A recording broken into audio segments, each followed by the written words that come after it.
Okay, kita mula dulu Alhamdulillah. sementara sahabat-sahabat lain masuk. Auzubillahi minasyaitonirrajim. Bismillah. Kejap Ustaz eh. Sekejap Ustaz. Tarik balik auzubillah tu. Okey. Bismillahirrahmanirrahim. Alhamdulillah Rabbil Alamin. Wassalatu wassalamu ala asyrafil anbiya wal mursalin wa ala alihi wa sahbihi ajma'in. Rabbi shrah li sadri wa yassir li amri wa hlul 'uqdatam min lisani yafqahu qawli. Rabbi yassir wa la tu'assir wa tammim bil khair. Amma ba'du. Assalamualaikum warahmatullahi wabarakatuh. Saya ucapkan buat Al-Fadhil Ustaz yang bersama dengan kita pada malam ini. Dan kepada semua sahabat-sahabat yang berkesempatan untuk sama-sama kita hadir pada malam ini.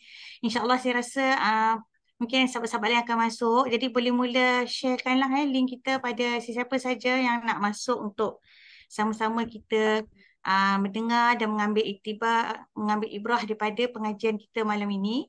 Jadi Alhamdulillah hari ini rezekikan kita sekali lagi untuk bersama Al-Fadhil Ustaz bagi kuliah. Sebenarnya kita buat sekarang beberapa siri kuliah mencari jalan pulang ke jannah. Jadi pada bulan 9 kita dah selesai satu kuliah jalan menjadi hamba Allah yang terbaik.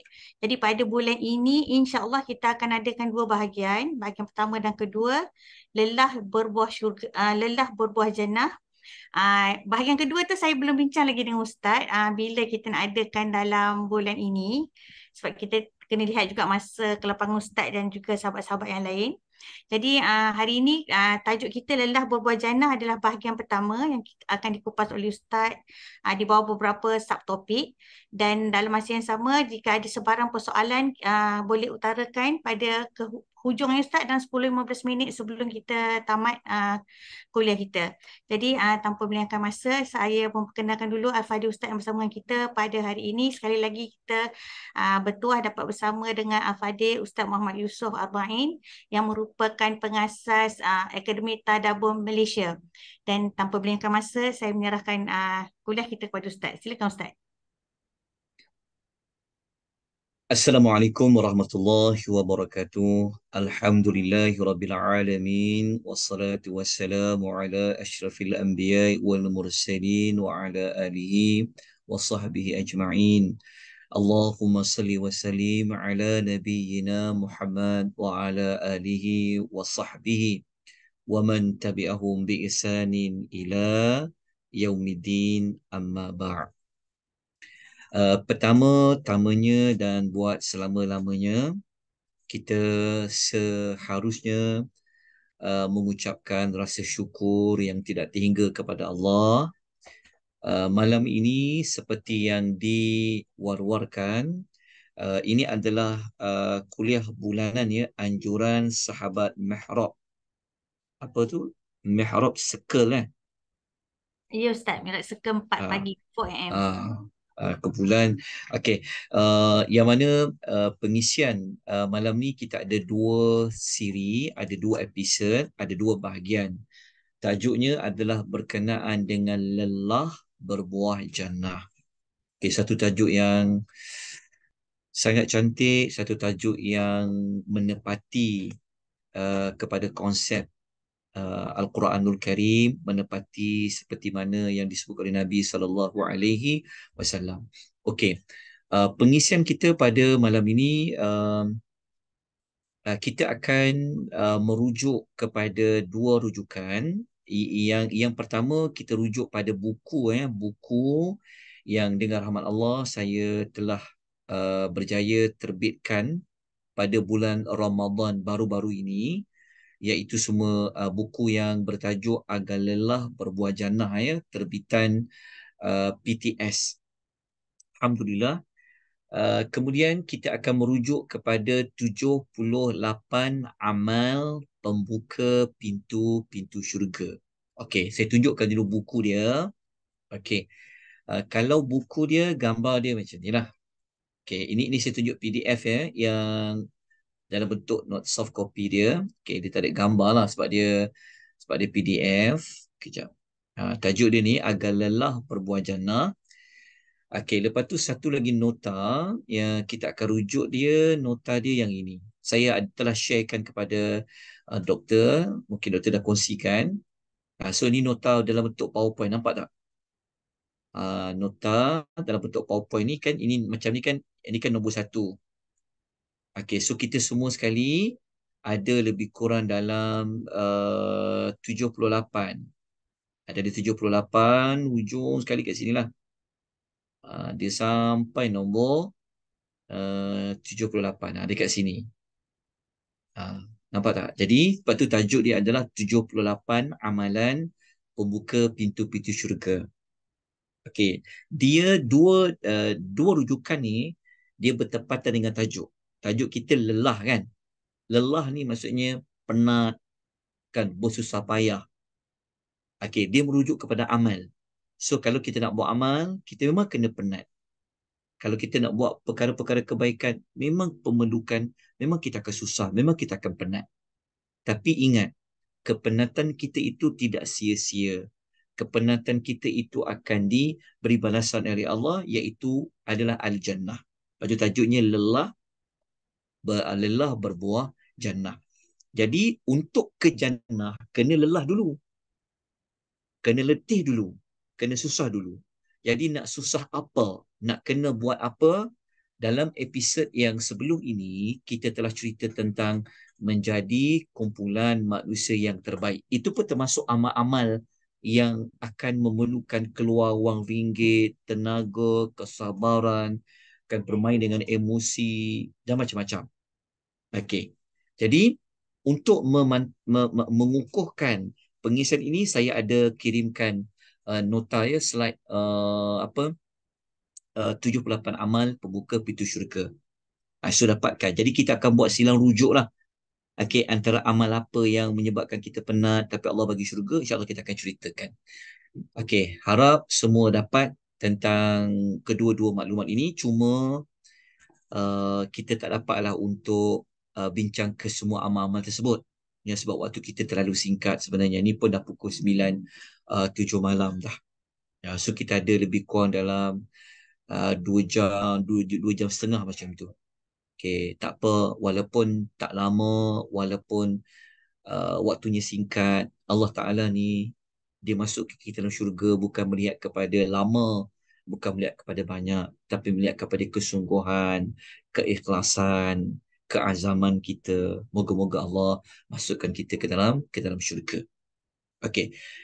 Saya nak terus ambil maklumat yang ada dalam buku Agar Lelah Berbuah Jannah. Saya nak, kalau siapa yang ada buku, ada siapa-siapa yang dah beli buku yang dah sampai dah? Ada tak? Saya tak sampai lagi Ustaz. Ada Belum siapa-siapa sampai yang lagi sampai? Ustaz. Oh, tak sampai Belum lagi. lagi. Oh, saya rasa Dah mungkin ada basic. dah ada lama. Ada yang dah ada sebelum ni, mungkin Dah. ini yang baru ada. Okey. Hmm. Kalau kita tengok dekat buku ni, kita tengok dekat dia punya tajuk dia, kita bukan nak bedah buku tuan-puan ni sebab memang tak sempat. Memang tak sempat. Kita perlukan berjam-jam nak baca daripada kulit ke kulit lah. Tapi ada beberapa maklumat penting dalam ni. Kalau kita tengok dekat sini, okey, dalam buku ni kita ada lebih kurang dalam 30 tajuk ya, ada 30 bab. Jadi sampai 30 bab. Bab yang terakhir ni, ini adalah di antara nikmat yang paling besar sekali. Segala lelah kita, payah kita, Allah akan balas kita dengan bab yang ke-30 nanti. Ni kita akan bincang bab ke-30 ni pada siri yang kedua, bahagian yang kedua nanti insya-Allah. Okey, jadi bab yang saya nak rujuk pada malam ini, yang kita nak baca, yang kita nak ambil pengajaran, buat motivasi kepada kita. Ya, mungkin kita rasa macam dah tak boleh move on dah, kan? Tapi makin kita kenal Allah, makin kita ada ilmu, moga-moga ia dapat memberikan kita booster, memberikan kita kekuatan untuk kita bangkit semula, untuk kita teruskan apa saja yang adalah hidup ini, untuk kita teruskan. Okey. Jadi bab yang saya nak kita kongsi pada malam ini, saya nak ambil bab yang ketiga dulu. Okey, bab yang ketiga ni sebenarnya adalah tentang bagaimana Jibril alaihi salatu wassalam telah melihat syurga tu macam mana, dalam syurga tu ada apa. Jadi malam ni kita akan mengambil manfaat daripada Jibril yang pernah tengok syurga itu, dan apakah laporan yang disampaikan kepada Allah setelah dia dapat melihat syurga itu. Kita boleh melihat syurga tapi bukan dengan mata kasar. Kita boleh melihat syurga dengan mata hati kita. Kita akan dapat bayangkan, kita dapat gambarkan. Okey, itu bab yang ketiga. Dan lepas tu, saya akan bawa kita semua membincangkan tentang kenapa kita semua kena cari syurga. Syurga ni apa sebenarnya? Maksudnya syurga ini, apa gambaran dia? Maksudnya apa hakikat syurga ni? Kita akan cerita 4 perkara, insyaAllah, pada malam ni. Dan kalau ada kesempatan, saya nak bawa tuan-tuan terus kepada tajuk ini. Tajuk yang keenam ni. Allah membawa kita untuk membayangkan syurga ni apa gambaran umum sahaja. Ni kita akan masuk 3 perkara pada malam ni. Jadi kita masuk terlebih dahulu dengan bab yang ketiga. Jadi siapa yang ada buku dia boleh terus buka muka surat nombor 14. Okey, tapi tak ada buku tak apa. Kita boleh tengok dekat slide dekat Zoom. Okey, tengok ya. Kita tengok dekat. Oh, jauh dah ni pergi je ni. Okey, saya tengok buka surat nombor 14. Okey, sebelum tu nampak tak slide yang saya paparkan ni? Nampak tak? Nampak Ustaz. Nampak, Alhamdulillah. Syukur pada Allah. Okey, tengok bab nombor 3 ya. Okey ni. Okey. Ini hadis yang saya nak kongsikan kepada tuan-puan. Hadis ni sangat memberikan semangat, tapi dalam masa yang sama dia memberi cabaran kepada kita sebenarnya. Okey ya. Okey. Kata Abu Hurairah radhiyallahu anhu, Rasulullah sallallahu alaihi wasallam bersabda, saya besarkan hadis tu. Okey, nampak tak tulisannya? Yang ni lebih jelas kan? Malam-malam macam ni kadang dah tak nampak dah, tahu tak? Okey. Hadis ni kan? Okey. Hadis ni Nabi sallallahu alaihi wasallam bersabda, kita boleh tengok juga pada terjemahan dia. Saya buat silang rujuk ya dekat terjemahan dia. Kita pergi terjemahan lah, senang terjemahan. Matan hadis saya baca, jimatkan waktu. Okey. Sabda Nabi sallallahu alaihi wasallam, ketika mana Allah telah mencipta syurga dan neraka,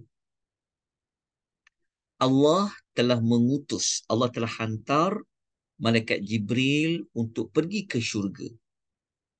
Maknanya syurga tu dah ada, neraka tu dah ada dah. Jadi di antara makhluk yang dapat melihat syurga adalah Jibril. Jibril pun dia pergi. Allah kata kepada Jibril, okey, kalau kita baca dalam hadis tu, Allah kata kepada Jibril, unzur ilaiha. Allah kata, pergilah tengok isi yang ada dalam syurga tu dan apa-apa nikmat yang telah aku siapkan kepada penghuni yang akan masuk dalam syurga tu.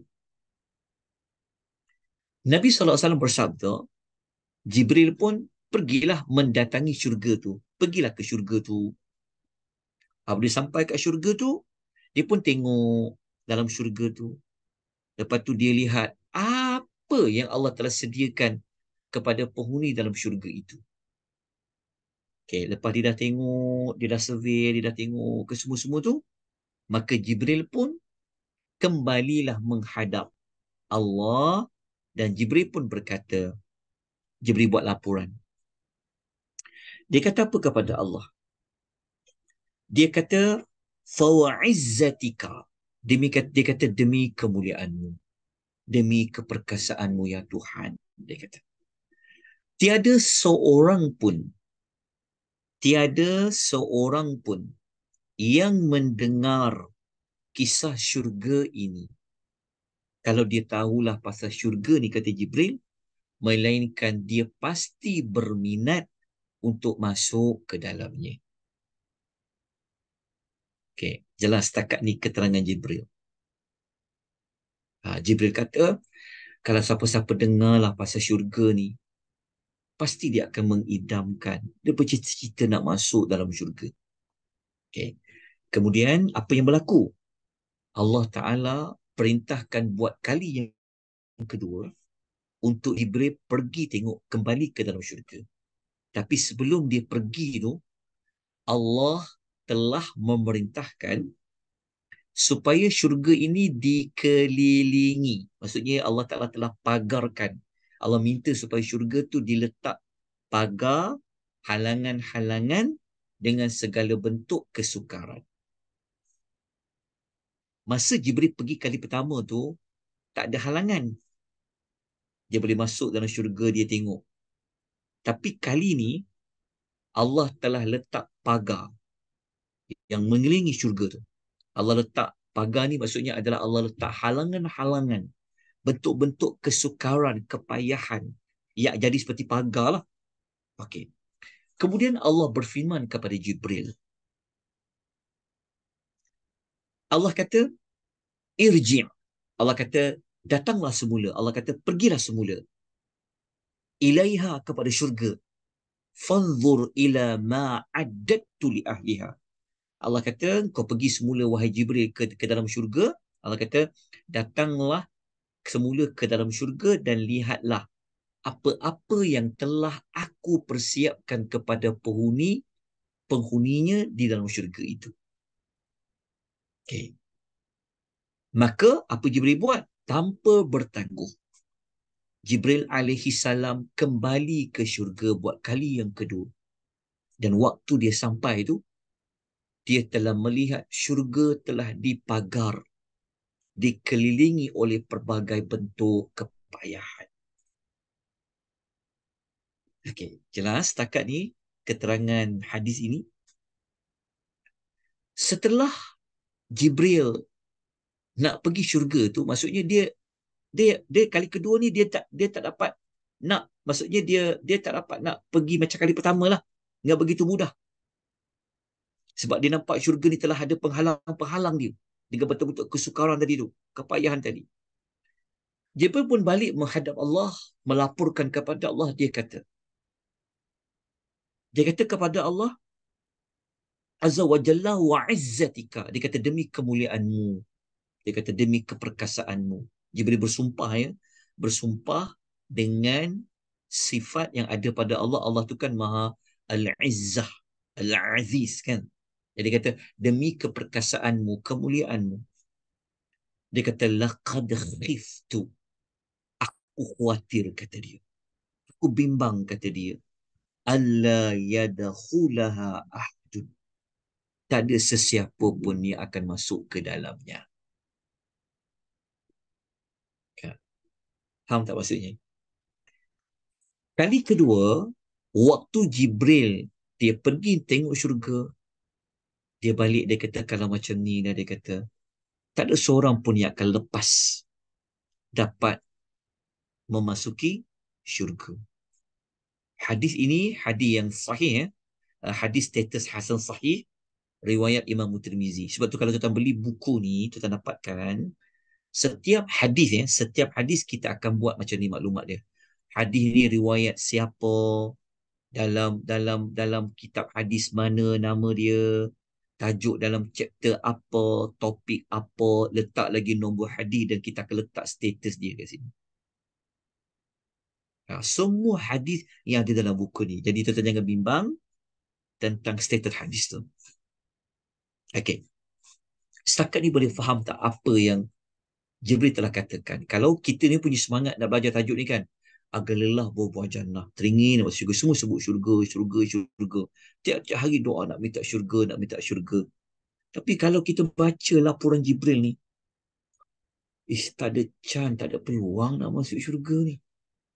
Okey, sebenarnya apa yang Jibril nak cakap pada kita ni sebenarnya bertepatan dengan tajuk. Bukanlah Jibril ni mengatakan tak ada seorang, maksudnya bukanlah syurga ni langsung tak ada orang, tak. Memang ketetapan Allah akan ada masuk syurga. Tapi sebenarnya Jibril ni dia nak cakap, nak masuk syurga ni sebenarnya apa? Sebenarnya susah. Payah nak masuk syurga. Sangat sukar. Maksudnya nak masuk syurga ni dia kena berpayah-payah. Kena korban perasaan. Ada yang akan masuk syurga ni terpaksa korban jiwa, korban nyawa. Nak masuk syurga ni kadang-kadang terpaksa korban harta, cari duit, payah cari duit. Siang malam, pagi petang. Kan nak pergi tempat kerja, punya jauh sejam, balik sejam. Tidur tengah jalan. Betul tak kadang-kadang? Betul tak? Kan? jumpa customer macam-macam, payah. Tiap hari penat tau. Bangun pagi, nak kena solat, nak kena puasa, nak kena pergi haji. Macam-macam kena buat. Penat. Tu yang tajuk lelah tu. Jadi, nak masuk syurga ni kesimpulannya apa? Kesimpulannya payah. Bukan senang. Ya, sebab tu dalam hidup ni kita jangan putus asa. Jangan kita rasa macam jangan kita macam dah tak nak tolong dah. Kita dah macam dah kecewa, dah tak nak tolong orang, dah berhenti nak berdakwah, orang kata bukan nak berhenti dah. Baru kena kata sekali, baru kata kena dua kali, baru tarik tauliah dah nak berhenti, baru kita jangan putus asa. Sabar, sabar, sabar, sabar, sabar, sabar. Faham tak maksud dia? Kan? Teruskan. Allah bagi sakit, sabar, sabar, sabar, sabar, sabar. Allah bagi ujian, lalui dia. Okey. Lepas tu kalau Allah bagi kesenangan, buat apa? Syukur. Itu adalah contoh-contoh lah untuk menguatkan kepada apa yang Jibril katakan. Susah nak masuk syurga ni. Kita memerlukan rahmat Allah yang sangat besar dari Allah Subhanahu Wa Taala. Kan?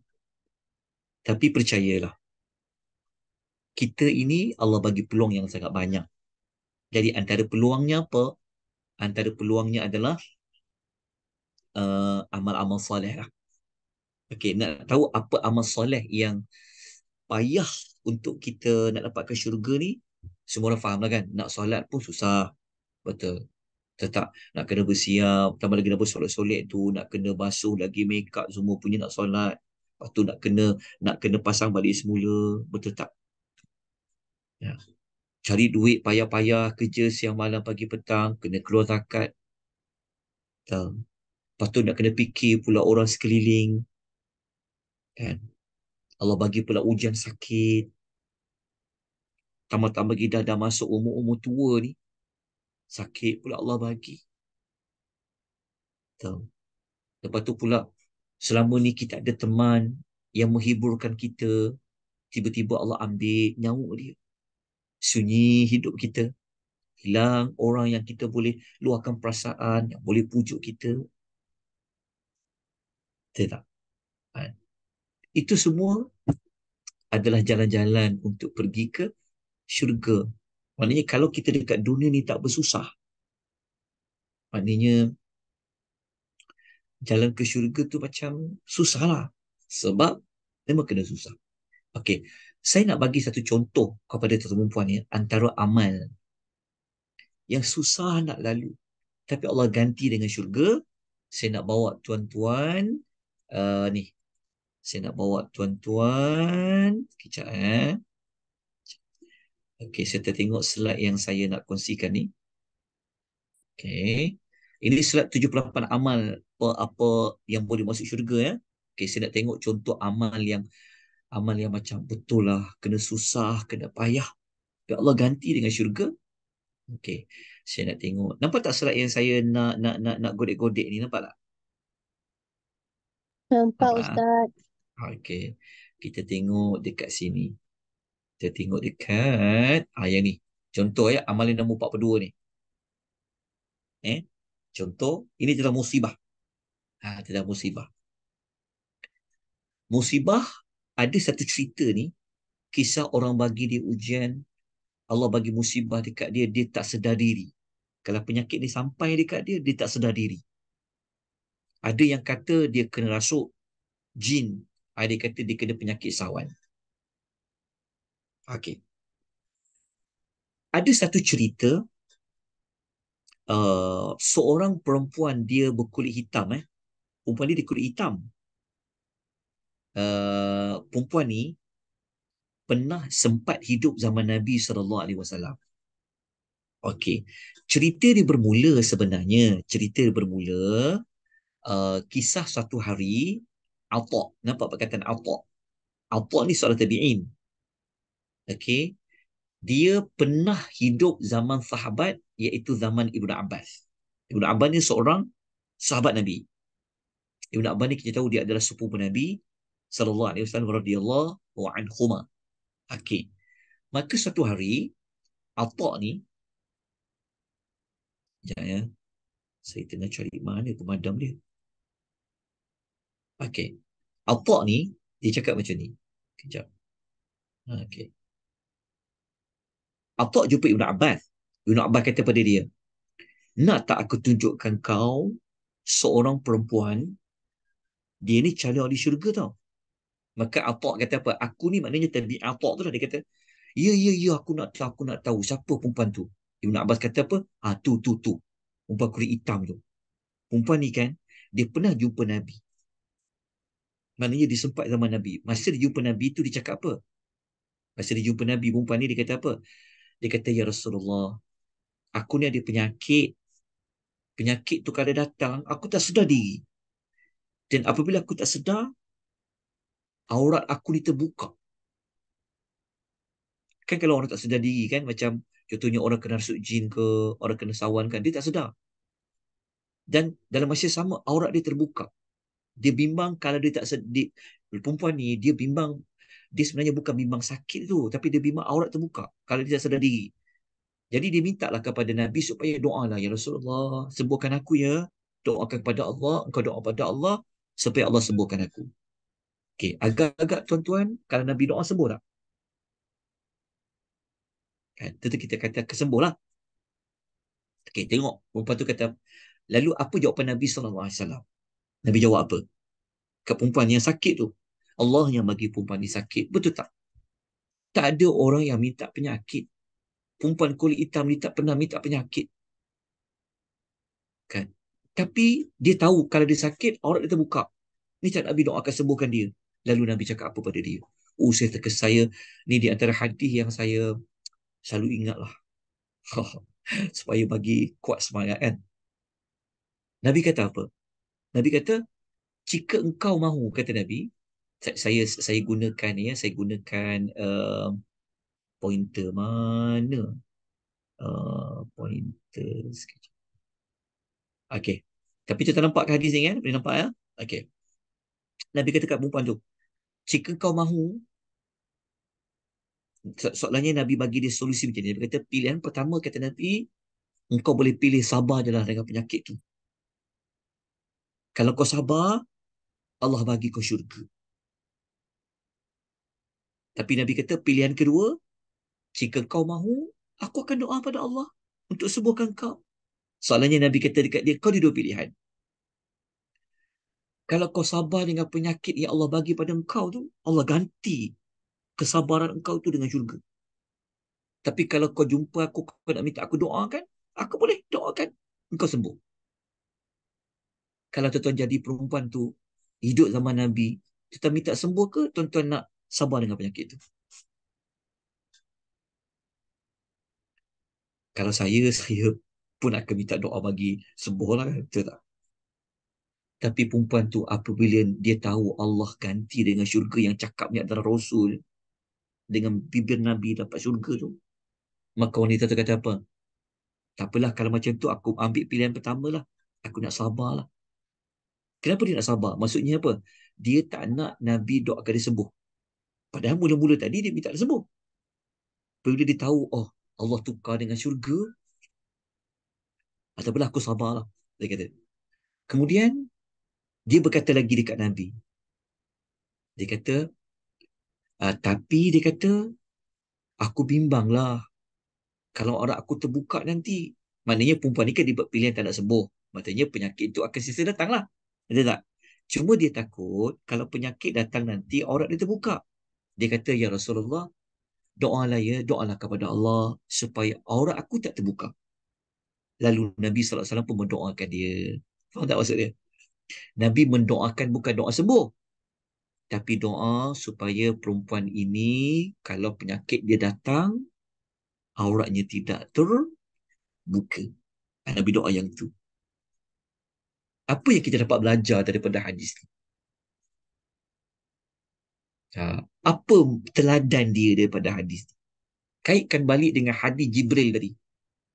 Yang Allah telah pagar syurga ni dengan kepayahan. Perempuan ini payah tau.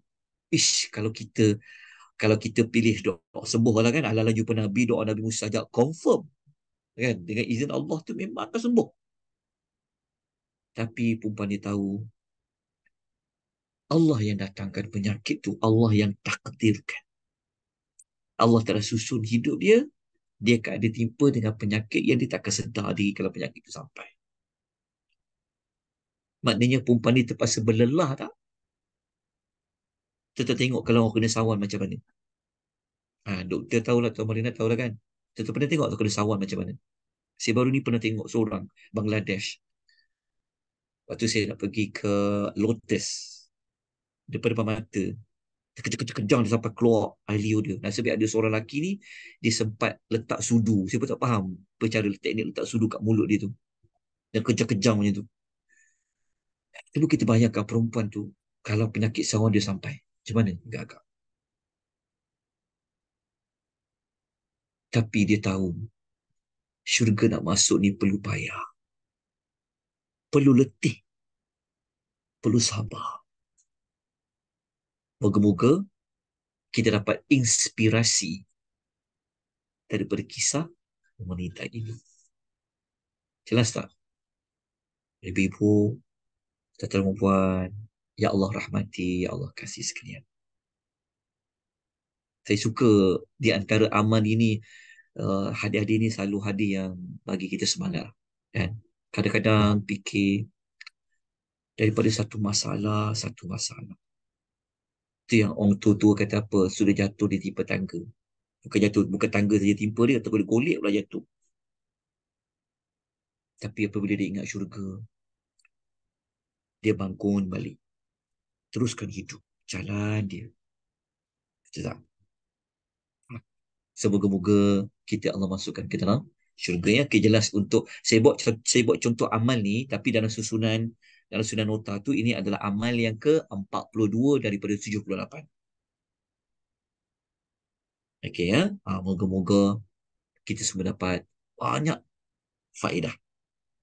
Ya. Okey, kita ambil satu contoh lain lah.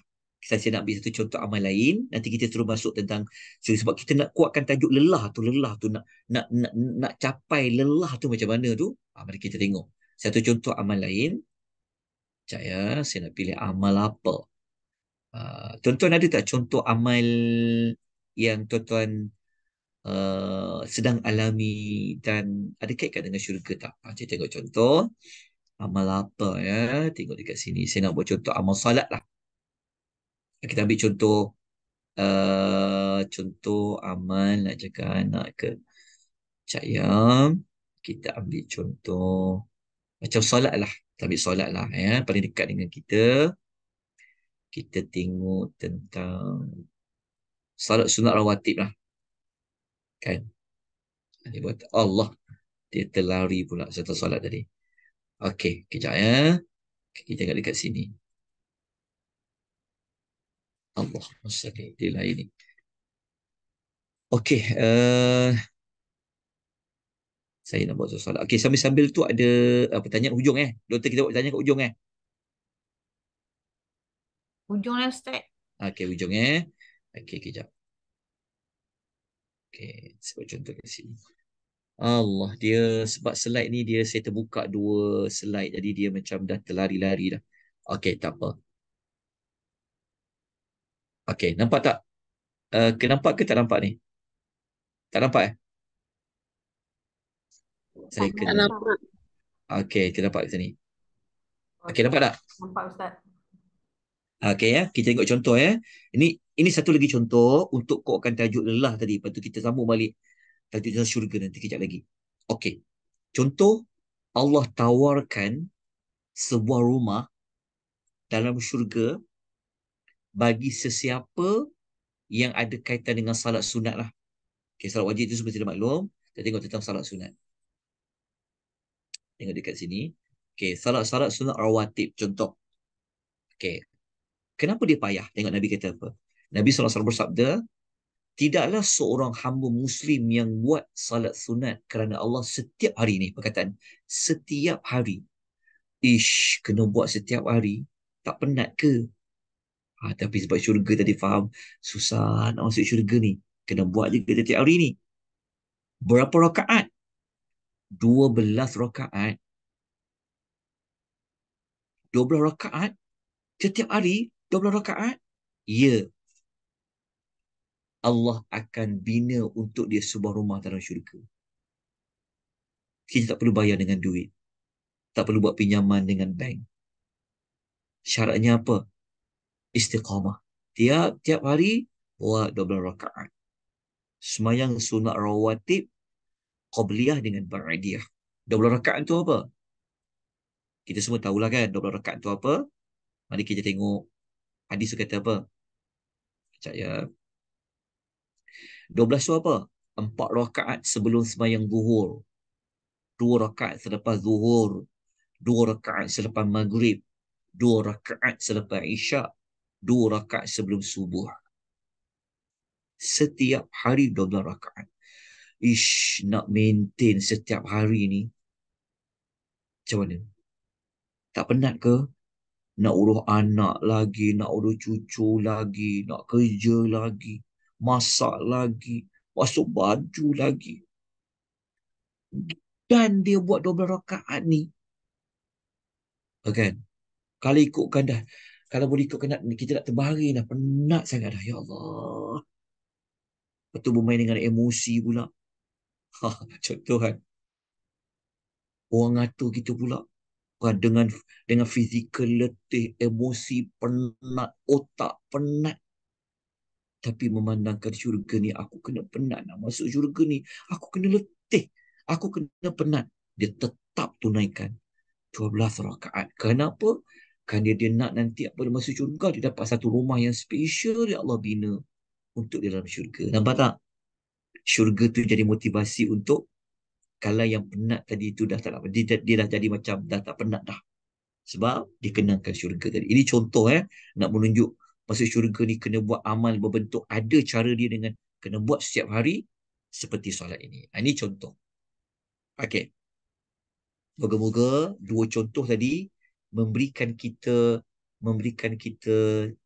jawapan, penerangan kepada macam tu ya nak masuk syurga. Patutlah Allah keliling syurga tu dengan kepayahan-kepayahan. Patutlah Jibril cakap kalau payah macam ni, tak ada seorang yang layak masuk ni.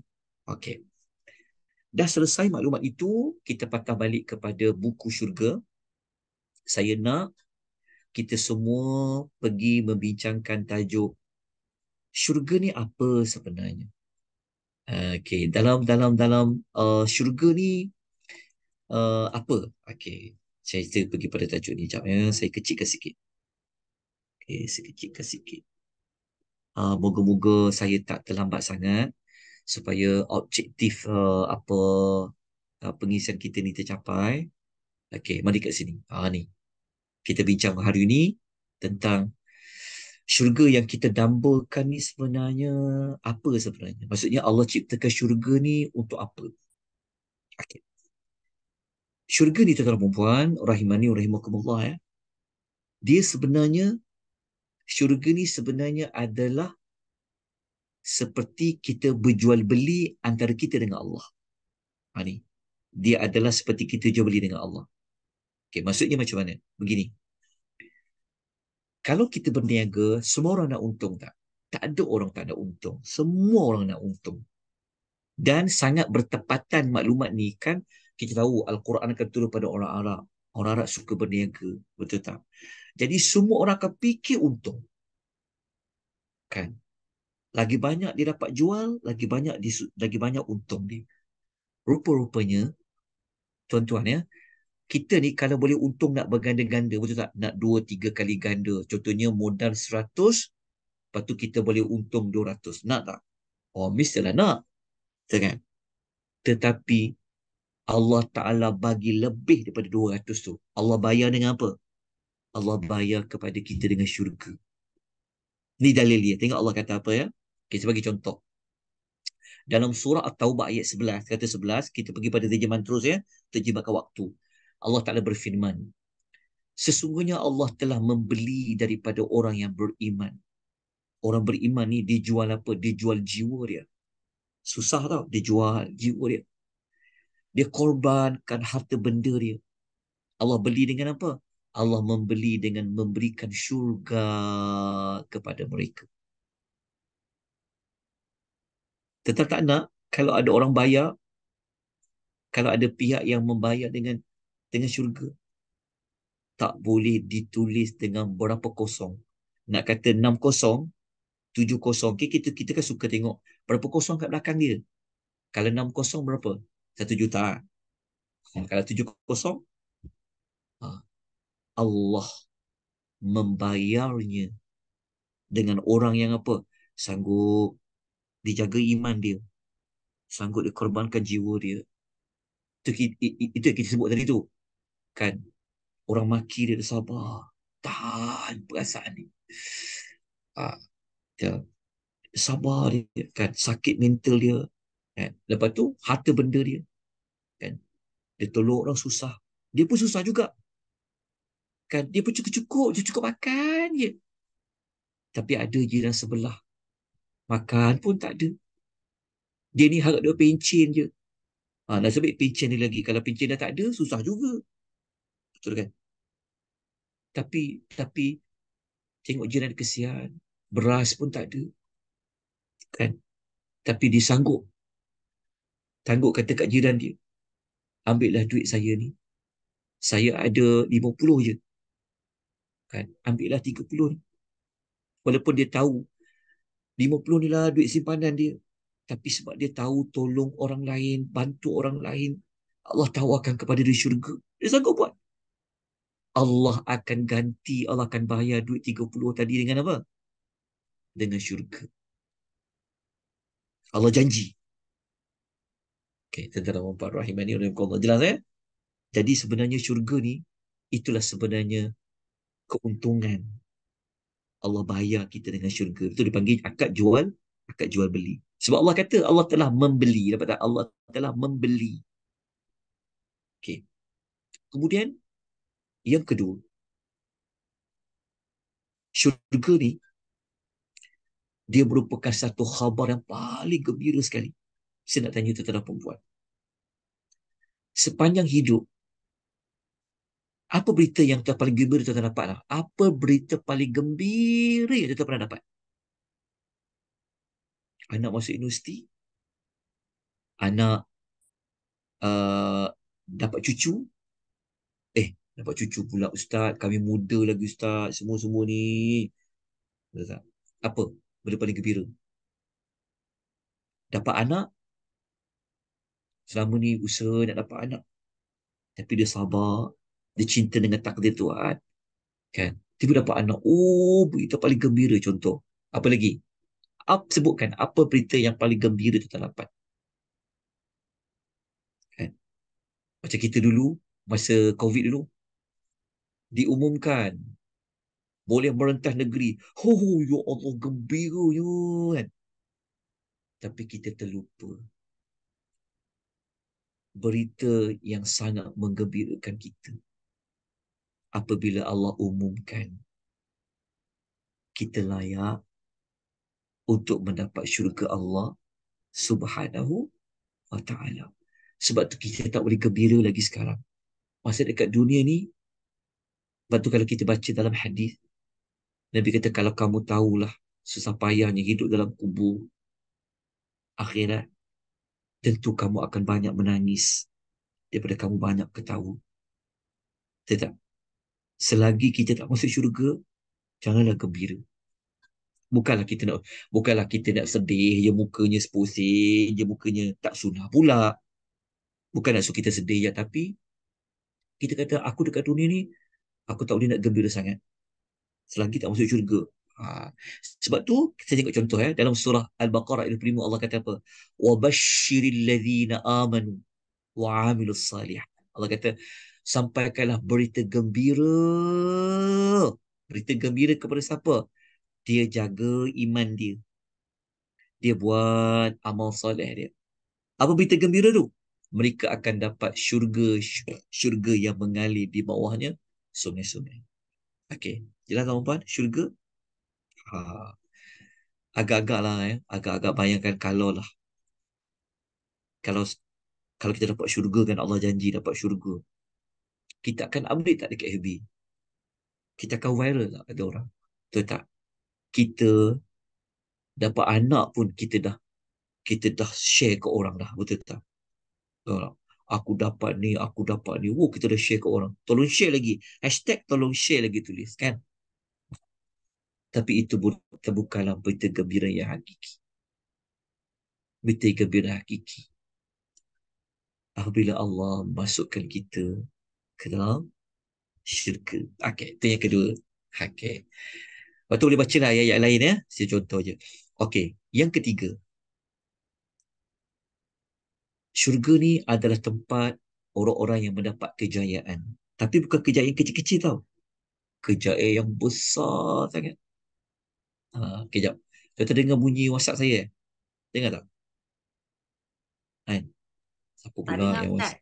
Tak dengar? Saya suara je dengar kan? Ah, Saya suara je dengar. Mana pula lah tajuk tadi ni.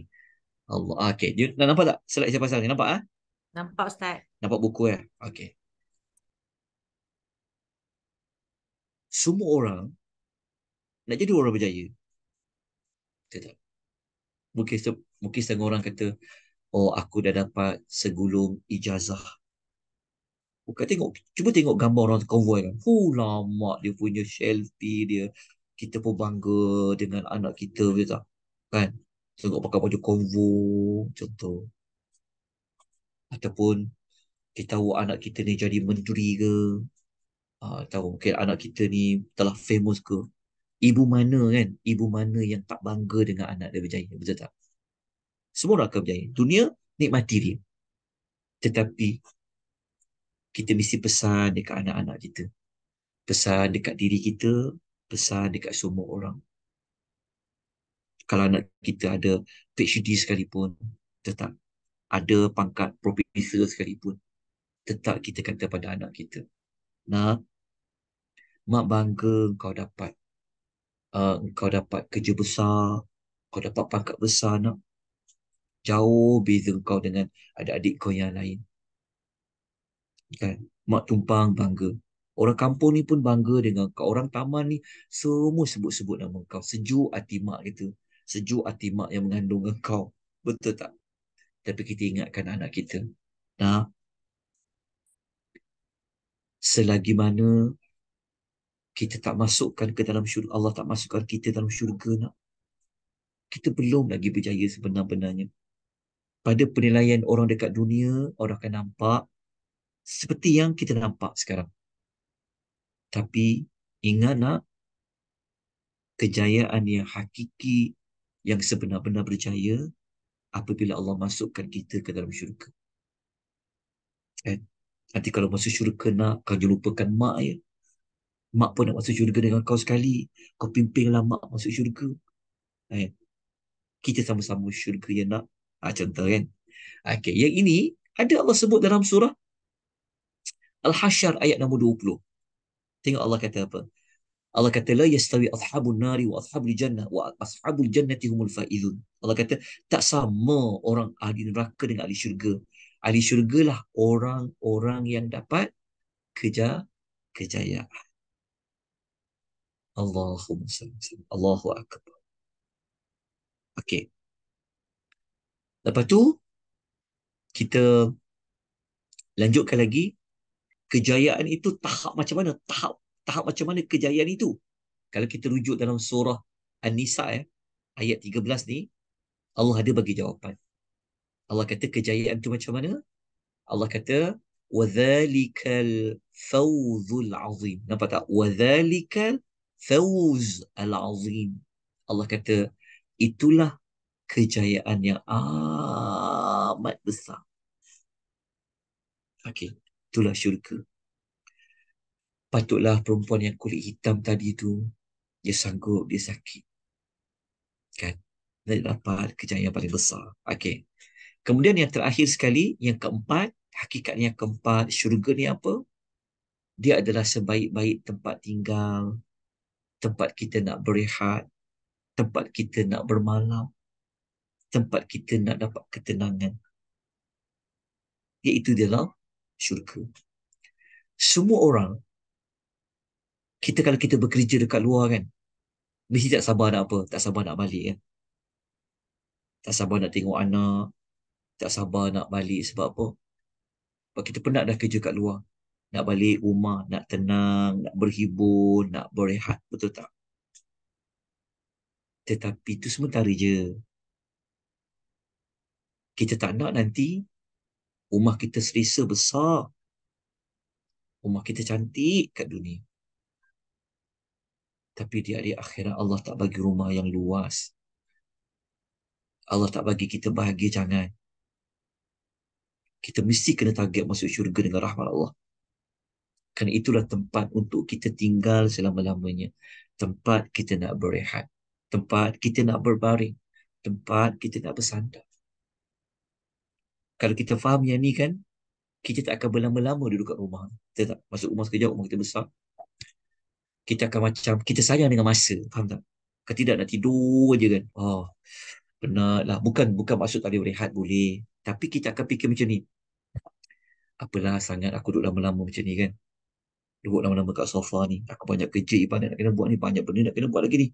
Kan? Nak pergi ziarah mak ayah kat kampung. Nak pergi ziarah adik-beradik. Rumah kita ni sekadar kejap je. Sebab itu bukan target kita selama-lamanya. Tapi hakikatnya adalah dalam syurga. Nak tahu macam mana duduk dalam syurga, berbaring dengan siapa, itu kita kena baca pada bab-bab yang lain lah. Semua tu ada dalam buku ni insyaAllah. Okey, itulah 4 hakikat kenapa kita perlu cari syurga. Tapi dengan tajuk kita apa? Kita kena lelah. Lelah. Kena payah.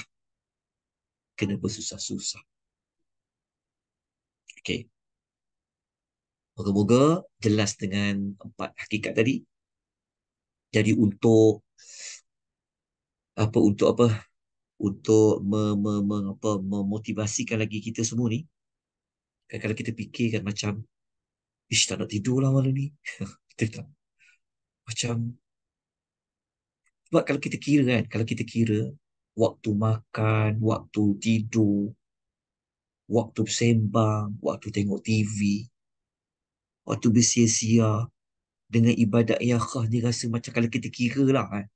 Kalau kita sekira 1 hari 24 jam tu, banyak habis kat mana? Kita tak.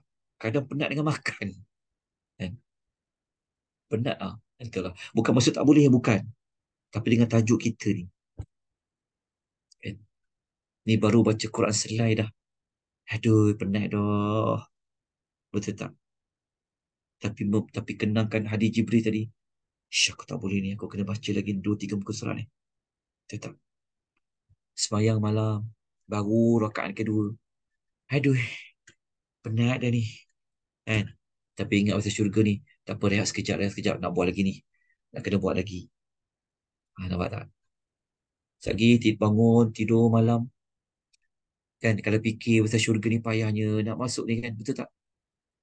Ish, kalau ikut hati aku nak baring ni, tak nak bangun lah. Bukannya wajib pun nak sembahyang malam ni. Betul tak? Tapi memikir, ya Allah, aku nak tidur, aku nak rehat, aku nak duduk kat syurga nanti sebenarnya ni. Aku kena bangun jugalah. Kan cukup lah tidur lah 2 jam ni, 4 jam tak. Kalau ikutkan benda sunat, memang tak nak buat. Betul tak? Sebab tak wajib pun. Subuh nantilah bangun pukul 6, pukul 5.50 tu bangunlah. Tak? Tapi dia mengenangkan bukan sekarang tempat untuk tidur ni. So dia sanggup bangun juga tidur dia. Jelas ya? Moga-moga dapatlah. Mak saya dapatlah juga manfaat tu. Kan? Kita lupa rahimani warahimakumullah. Betul tak? Kalau ikutkan hati ni, Allah esok nak cuti lah. Malah nak kerja. Kan pergi kerja kena marah aja. Jam lagi.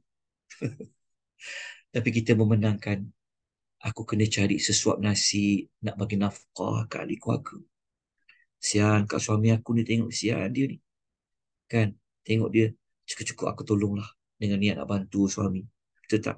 Penat. Kalau ikutkan macam, penat lah, betul tak? Nak kena menempuh jam, pagi-pagi kena keluar. Kalau duduk KL ni, Allah kesian tengok. 6 tu dah. Kita tu dah. Tapi mengenangkan inilah tanggungjawab. kena cari nafkah, kan? Nak masuk syurga kerana tanggungjawab tadi tu. Bangun juga, bergerak juga. Contohlah. Itu membuat sebagai motivasi untuk dengan tajuk syurga ni. Baik, tuan-tuan dan puan rahimani wa rahimakumullah. Kita sambung lagi boleh? Kita ada waktu lagi kan, doktor? Kita ambil pukul apa, doktor? Ada Ustaz, banyak lagi. Oh, banyak lagi. Kita berhenti pukul 10.30 kan? Kita habis 10.30. Tapi kalau untuk soalan tu mungkin dalam 10.20 macam tu lah. 10.20. Okey, kita ada waktu lagi.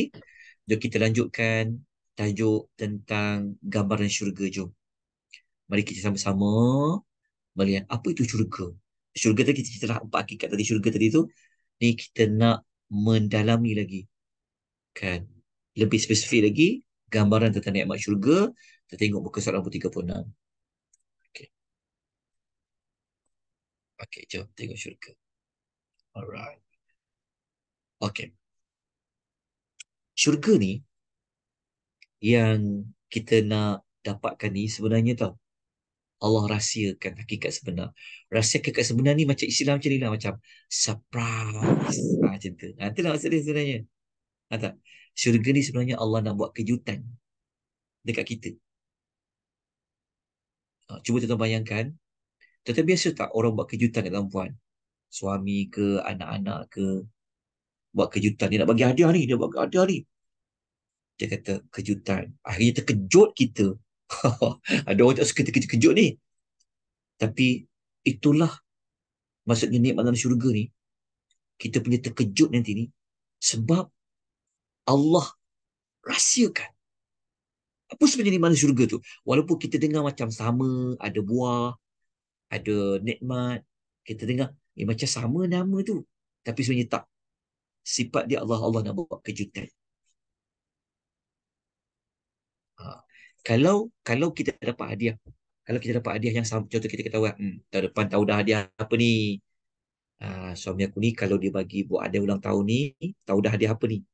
Kalau tak handbag, telefon. Tak telefon, bunga. Kalau tak bunga, contohlah. Kan? Tapi kali ni, kejutan. Okay, itu namanya rahsia, dirahsiakan hakikat sebenar. Okey, maklumat ni Allah Ta'ala sebut dalam surah As-Sajadah. Ayat nombor 17. Okey, tentang gambaran syurga ni, Allah kata apa? Fala ta'lamu nafsun ma ukhfiya lahum min qurrati a'yun jazaan bima kanu ya'malun. Tuhan kata apa? Tak ada seorang pun yang mengetahui satu persatu yang kami telah sediakan, yang kami rahsiakan untuk mereka. Tapi Tuhan bagi clue. Tuhan bagi clue syurga ni apa? Kalau kita tengok, dia amat indah. Mata kita suka sangat.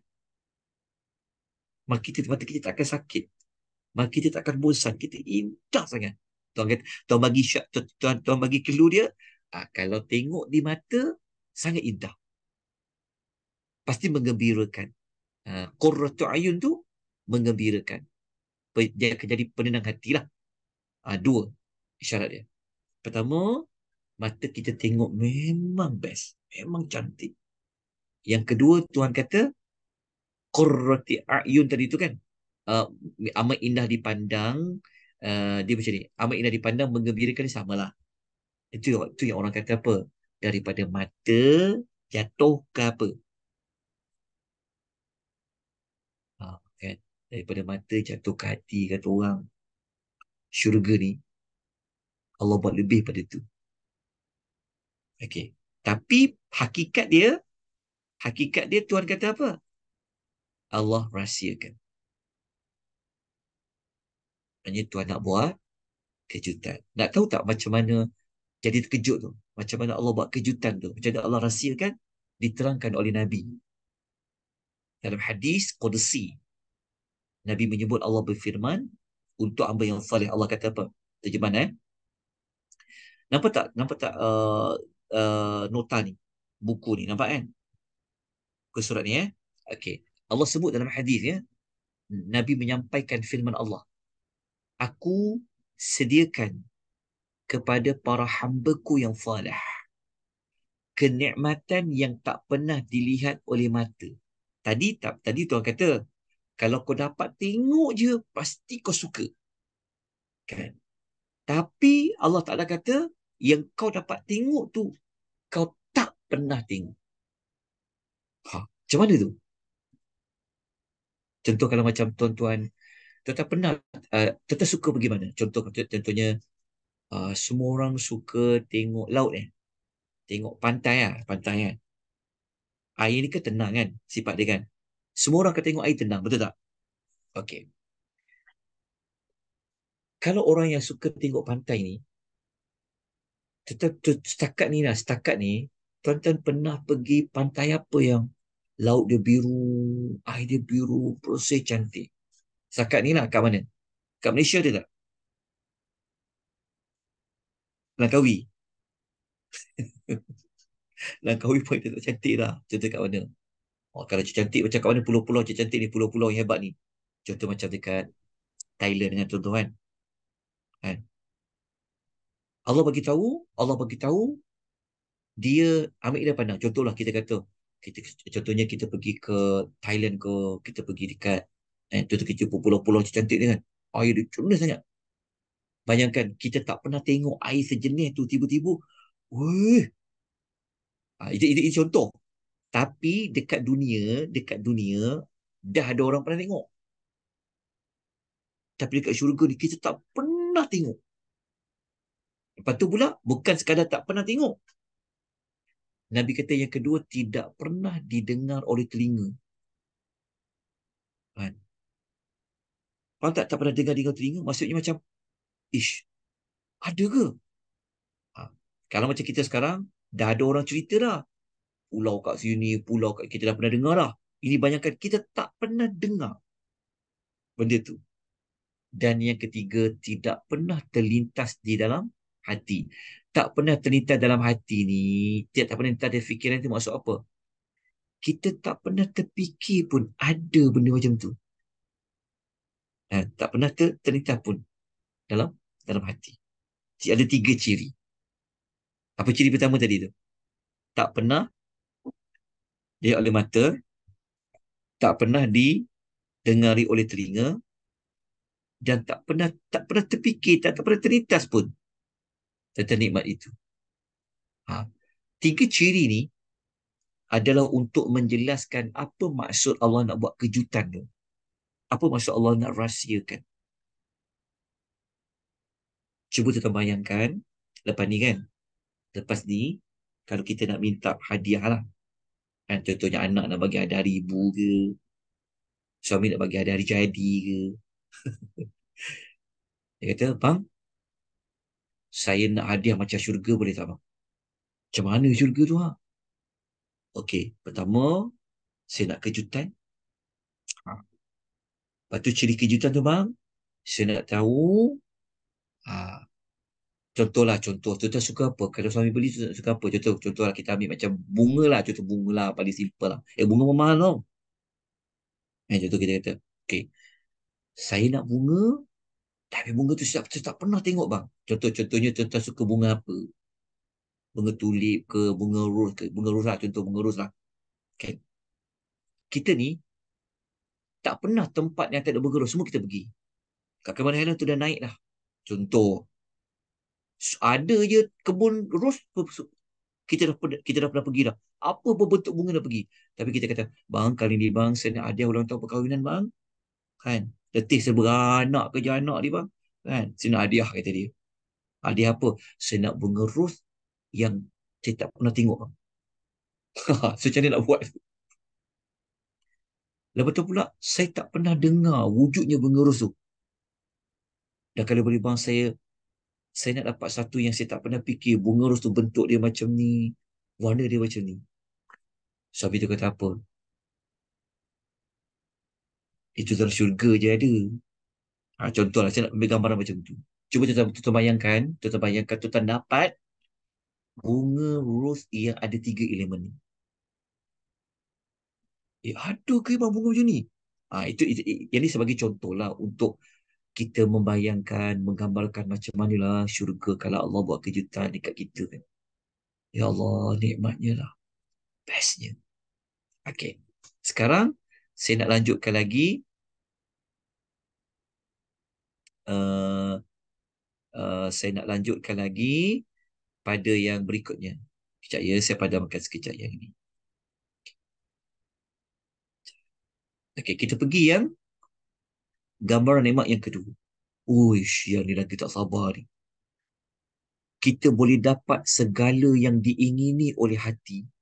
Apa? Nak semua boleh dapat? Ya. Tuan-tuan nak apa?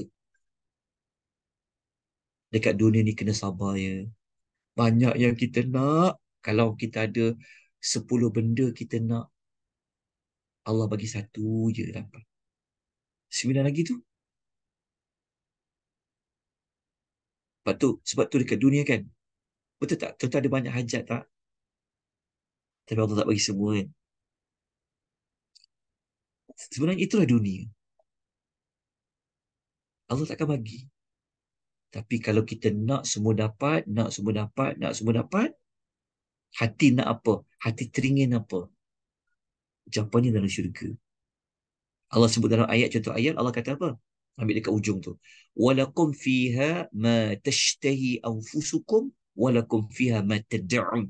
Ni tengok. Surah Fussilat ayat 31 ni. Allah kata apa? Kamilah.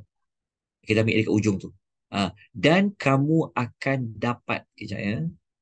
Dan kamu akan dapat pada hari akhirat apa yang diingini oleh nafsu kamu. Tengok. Nak apa? Dan kamu akan beroleh pada hari itu apa yang kamu nak. Apa maksud dia? Apa yang diingini oleh nafsu kamu. Sekejap. Sekejap. Okey. Apa yang diingini oleh nafsu kamu. Okey, pada faham tak maksud ayat ni? Maknanya apa yang kita terlintas, apa hati kita terasa nak makan, nak, semua Allah akan bagi. Oh, itulah syurga ya? Ya, jawapan dia. Masa dekat dunia ni Allah tak bagi, Allah uji kita. Ada orang Allah uji dia. Dia nak anak 9 tahun dah kahwin. Tapi Allah tak bagi dia anak. Buah dia berubat. Sini, sana, dah ubat macam-macam dia ikhtiarkan. Tapi Allah tak bagi dia. Allah tak bagi dia. Dia sabar dengan takdir Allah. Dia tahu ini ujian Allah. Kalau dia nak ingin, Allah akan bagi nanti dalam syurga. Contohlah Okey. Ada orang mungkin dia apa? Dia ialah macam-macam kan keinginan kan. Okey. Kemudian kita tengok dalam hadis, dalam ni saya buat satu contoh kisah seorang ni dia teringin sangat dia nak jadi petani. Rupanya ada orang nak jadi petani ke? Ada. Nabi pernah cerita tau. Satu hari ada orang ni dia Nabi kata ada seorang lelaki ni dia ni ahli syurga. Tapi dia minta apa ke Allah tahu? Apa keinginan dia? Dia teringin nak tanam. So nak bertanam.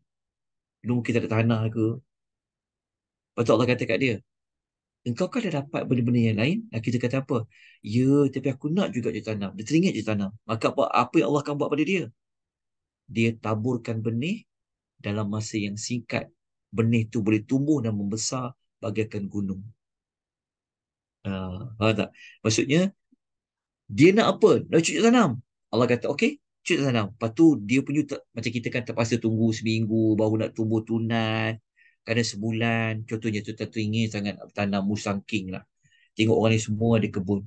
Aku ni kebun pun tak ada, tanah pun tak ada. Tapi dalam syurga boleh dapat tak? Boleh. Kan? Ada orang tu mungkin dia nak tanam musang king tinggi sangat. 4 tahun, 5 tahun baru nak keluar buah. Ya Allah, hidup ke tak hidup dah? Kan sempat lagi tak hidup nak akan buah yang dia tanam tu. Tapi syurga tak payah tunggu lama. Dia tanam je. Bahkan dalam hadis kata apa? Nak berapa lama? Nak hari ni hidup, nak berbuah, hari ni juga berbuah. Macam tu. Kita tengok contoh lain. Contoh nombor 2 ni, kisah dia nak anak. Jika seorang mukmin diinginkan anak dalam syurga, maka Allah akan bagi dia hamil, dia boleh lahir, dan anak yang dia nak tu, dia nak umur macam mana. Kalau macam kita kan, masa kecil-kecil ni, bila nak besar anak aku ni, boleh juga tolong aku buat kerja ke, betul tak? Betul tak? Kalau anak tu dah besar pula, ingin pula anak kecil nak main-main, dah besar ni, nak ajak ke mana pun tak nak. Betul tak? Masa kecil tinggi besar, masa besar nak pula yang kecil. Betul tak? Tapi kalau kita masuk syurga tak macam tu. Sehingga nak-nak, Allah akan kandungkan, Allah akan hamilkan. Lepas tu anak pula nak nak berapa lama tunggu? Tak payah nak tunggu 9 bulan, tak payah nak tunggu sampai ya Allah lamanya lah nak bersalin ni, tak ada. Itu contoh nak bagi kita rasa ya Allah masukkanlah dalam syurga, masuk dalam syurga tu. Okey. Kemudian kita lanjutkan lagi. Yang ketiga, amat indah pandang di mata. Ni telah saya sebutkan tadi, saya tak perlu nak ulang balik lah. Tapi dalam ayat lain lah. Ni dalam ayat lain. Ni dalam ayat surah Zuruk ayat nombor 71. Allah kata watalazzul a'yun. Allah kata yang sedap dipandang oleh mata. Kenapa orang suka bercantik-cantik? Kan sebab benda kat hati ni dia akan berpunca di mana? Maksudnya kat mana dia punya daya? Maksudnya punca nak bawa kepada rasa tenang, rasa best kan pada mata juga, betul tak? Kita tengok kotor je rasa sakit hati, betul tak? Tengok cantik rasa seronok membuat-buat dalam jiwa. Daripada mana? Daripada mata. Okey. Kemudian yang keempat, nikmat kita dapat tu kekal. Macam kita sekarang kan. Barulah senang. Betul tak? Tiba dah susah balik. Betul tak? Kejap je. Betul tak? Kita macam baru hari ni macam rasa bahagia sangat. Alamak. Lepas tu kita serabut balik. Kan? Itulah dunia. Kita tak akan dapat satu nikmat yang berpanjangan. Sebab tu ada masa sihat, sakit pula. Kadang sakit tu panjang. Betul tak? Ada masa bahagia tu, kejap je bahagia. Sedihnya panjang. Begitulah Allah buat. Tukar. Maksudnya tak kekal. Kan itulah dunia. Tapi kalau nak kekal nikmat tu, kalau nak gembira panjang. Gembira dia. Syurga jawapan dia. Dia takkan dapat di dunia. Kerana dunia ni adalah ujian. Dunia adalah medan untuk kita menanggung sabar, untuk kita bersyukur. Okey. Yang keempat ni ada banyak ayat Quran. Di antaranya adalah Allah sebut dalam surah Hud ayat nombor 18. Allah kata apa? Ata'an ghaira majzuzin. Allah kata pemberian nikmat yang tidak putus. Putus ni maksudnya apa? Kita tak dihalang untuk dapat. Kita tak ada pantang larang macam sekarang kan. Ya Allah, aku teringin nak makan seafood ni. Tapi kaki God pula. Betul tak? Doktor kata, pakcik jangan makan seafood tu kan. Tapi kita teringin juga. Ada orang ni belasah jugalah. Lepas tu kadang sakit tu barulah. Allah. Sakit je kaki. Kan dah cakap jangan makan. Tapi teringin. Cakap orang sakit tu kan teringin sangat. Tunggu si syurga. Makanlah tu. Tak ada pantang larang ni. Betul tak? Kadang-kadang kita ni memang tak ada pantang. Kalau ada makanan, adalah kita. Kalau ada kita, adalah makanan. Betul tak? Ada orang jenis memang tak berpantang lah. Tolak batu dengan kayu lah kata orang kan. Tapi dia nak makan tu pula, baru nak makan, habis stok pula. Betul tak? Ataupun dia baru nak nikmati, ada musim pula. Betul tak? Teringin nak makan durian. Durian apa? Durian, pakai apa? Mahal tu lah, apa nama dia? Ambil lah paling mudah. Bersakit lah, betul tak? Nak makan je. Alamak, duit tak cukup pula. Contoh. Ataupun nak makan je, Allah, terputus pula niat sebab apa? Musim tak ada. Contoh. Terputus.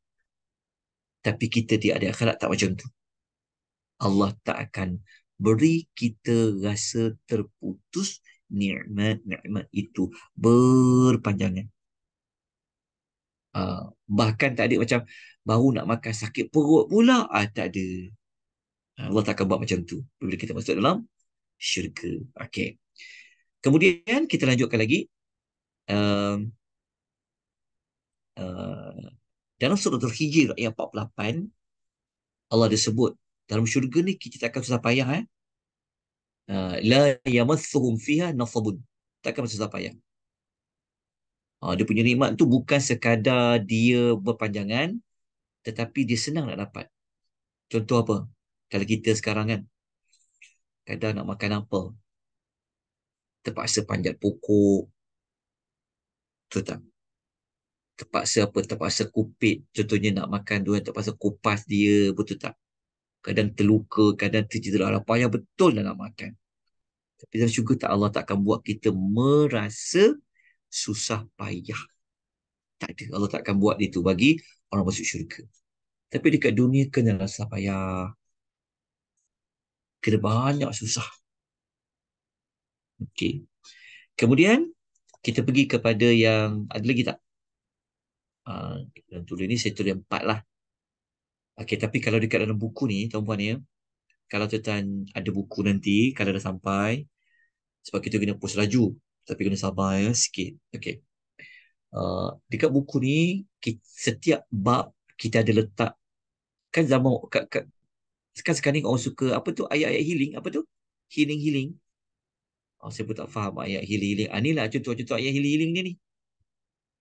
Contohnya, gantunglah sementara keinginan nafsu di dunia, agar kelak di negara abadi kita mendapat segalanya. Apa yang tidak pernah dilihat oleh mata. Ni semua ayat-ayat ni dia ada setiap sebelum bab. Maksudnya lepas satu bab nak pergi kepada satu bab, ada ayat-ayat yang membina emosi tu. So kena baca lah pada setiap ayat. Okey. Setakat ni jelas tak tuan-tuan dan puan-puan? Gambaran umum apakah itu yang dikatakan, maksudnya ada 4 hakikat syurga dan ada 4 gambaran awal syurga yang kita idam-idamkan, yang selalu kita minta kepada Allah kan. Kurniakanlah kita syurga Firdaus, kurniakanlah kita syurga Firdaus itu. Itulah 4 gambarannya. Dan kita dapat belajar setakat waktu tadi tu, nak masuk syurga ni perlu bersusah, perlu untuk bersusah payah. Okey. Seizinkan saya untuk tunjukkan amal-amal yang memang kita kena penat. Macam tu ya, nak masuk syurga kena berpenat-penat. Okey, kita tengok. Sekejap ya. Kita tengok amal ni. Amal apa yang kita suka buat ni? Contoh amal, tengok ya. Sekejap. Kita tengok amal apa yang kita boleh masuk syurga ni. Okey, contoh.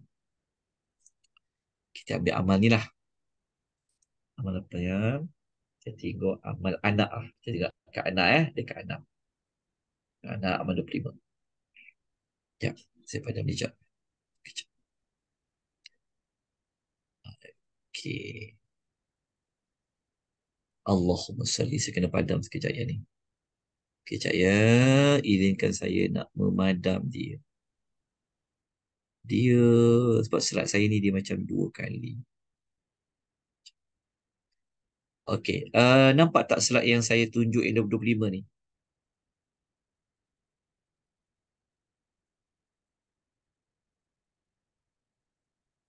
Contoh macam ni lah. Sekejap ya. Ini ke masjid tu tak apa. Okey, masjid ni kita tengok dekat contoh amal apa. Amal apa yang tuan-tuan selalu harapkan pahala dari Allah, selalu yang macam harap amal ni lah yang boleh masuk syurga. Contoh apa? Sebut-sebutkan. Nanti saya akan tunjukkan kat mana hadis dia. Kita tengok dekat ni lah. Kita tengok dekat mana ya? Dekat sini. Dekat dia tadi. Anak tadi ya. Anak tadi. Mana anak tadi? Ni, anak perempuan Okey. Ini berita gembira ya. Siapa-siapa yang ada anak perempuan, sangat suka. Best. Bukan kerana, kenapa? Kerana anak perempuan ni, dia tak sama macam jaga anak lelaki, betul tak? Kan? Anak perempuan ni, ialah lagi banyak kena dipantau dengan sifat keperempuanan dia, dengan keselamatan dirinya. Betul tak? Mudah dieksploitasi lah. Betul tak? Lepas tu takut macam-macam lah. Okey. Kenapa sebut anak perempuan tak sebut anak lelaki? Kerana kita tahu kan, zaman dulu, zaman Nabi dulu kan, orang tak suka anak perempuan, betul tak? Anak perempuan dibunuh lah, anak perempuan dia menyusahkan lah, betul tak? Jadi Allah Ta'ala nak mengajak kepada manusia supaya agung muliakanlah anak perempuan ni sampai ditawarkan oleh Allah membesarkan anak perempuan. So siapa yang dah tak ada anak lah, anak dia mungkin dah besar, dah apa, ada peluang lagi nak beranak ni, doa ke Allah bagilah anak perempuan.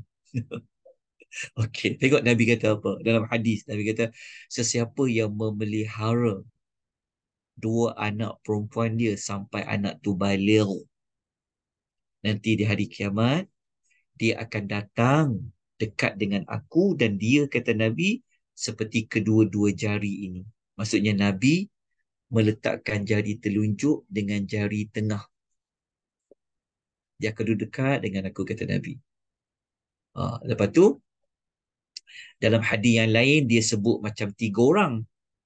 Nabi kata kalau dia 3 anak perempuan, dia bagi makan, dia bagi tempat tinggal, dia bagi kasih sayang, bagi pendidikan kepada dia, dia pasti akan masuk syurga.